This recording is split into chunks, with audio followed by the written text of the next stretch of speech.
En réalité, l'urine, ce liquide chaud produit en abondance par notre vessie à raison de 1,4 litre par jour, peut prendre bien d'autres couleurs. Transparente quand on boit trop, jaune foncé quand au contraire on oublie de s'abreuver, marron quand la déshydratation guette ou en cas de problème hépatique. Certaines maladies causent également une coloration porto comme la porphyrie. Elle peut être noire, rouge, rose, bleue, orange, grise, laiteuse ou carrément mousseuse si on mange trop de protéines par exemple. C'est un liquide produit par nos reins qui se charge de la purification de notre sang en assurant les équilibres hydriques et ioniques et le rejet des substances toxiques. L'urine est donc composée d'eau à 95% et de 5% de déchets parmi lesquels on compte des hormones, des vitamines, des acides dont l'acide urique, des produits azotés et des électrolytes comme le sodium, le potassium, le magnésium et le chlorure. La perte de ces électrolytes par l'urine mais également par la transpiration est l'une des raisons pour lesquelles il est intéressant de boire un jus de fruits ou une eau enrichie en cas de sport intense pour reconstituer les stocks de minéraux en plus de l'apport hydrique. Bien qu'il soit possible de boire son urine en cas de situation d'urgence, l'urine n'est pas pour autant un liquide stérile comme la croyance populaire le laisse entendre. Il contient des toxiques et microbes résiduels du microbiote urinaire. En cas de problème, ne pensez pas non plus disposer d'une réserve d'eau infinie, ce serait trop simple. Vos urines deviendraient de plus en plus sombres jusqu'à ne presque plus contenir d'eau absorbable. Il y a toute une pseudo-science appelée l'urinothérapie, oui, qui prône les bienfaits de l'absorption et ou de l'application locale d'urine sur le corps, postulant que les 5% de rejet composant cette substance agiraient comme un réparateur, un régulateur, voire même un médicament miracle.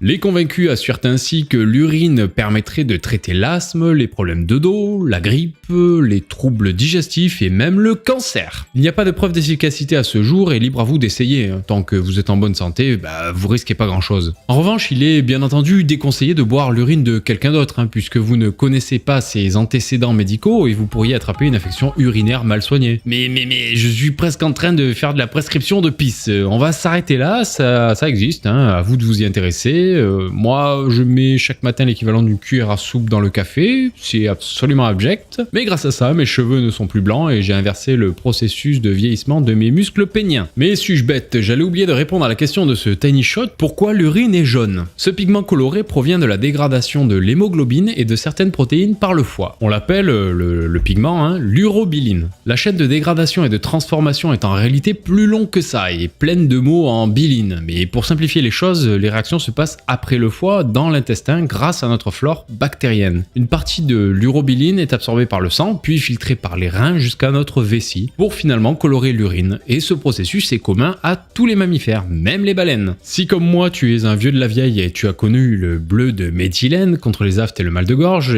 tu as déjà pissé bleu, pas vrai? J'ai 33 piges et c'est un régal de vous livrer chaque jeudi et mardi un nouveau Tiny Shot. En attendant le prochain, portez-vous bien. Allez, ciao.